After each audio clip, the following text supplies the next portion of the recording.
النهاردة بنستطيع أن نفخر أننا نصنع كل شيء من إبرة الخياطة إلى الصواريخ.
جايبها من سنة 78 ب 250 جنيه. انا شفت ديت يعني استخبيت دمها كده زي واحدة سيرية في زيت واستلطفتها. بعتها بردك واشتريت بردك ديت.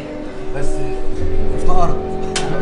لقيت دي اشتريتها. مفيش عربية استحملتني الا رمسيس دي. هي برضه لازم نتفق كلنا برضه هي في مشكلة هي في قطع الغيار. معظم الناس اللي عندهم عربيات دلوقتي راكنينها لأعطالها. انما يعني وانت ماشي في الشارع لو قلت واحد راكب عربيه رمسيس وعطلانه ياخد بقى كلام بقى شممها بصله ما اعرفش انت بتمونها بالكوز. سيارة رمسيس يعني جزء من الحلم الرومانتيكي الثوري المصري. أول مرة أفتكر الشارع المصري هو من خلال العربية دي، وده اللي أنا كتبته في روايتي الوفاة الثانية لرجل الساعات، اللي هي كانت بتحكي شوية قصة حياة والدي في علاقتها بالمدينة والمتغيرات السياسية.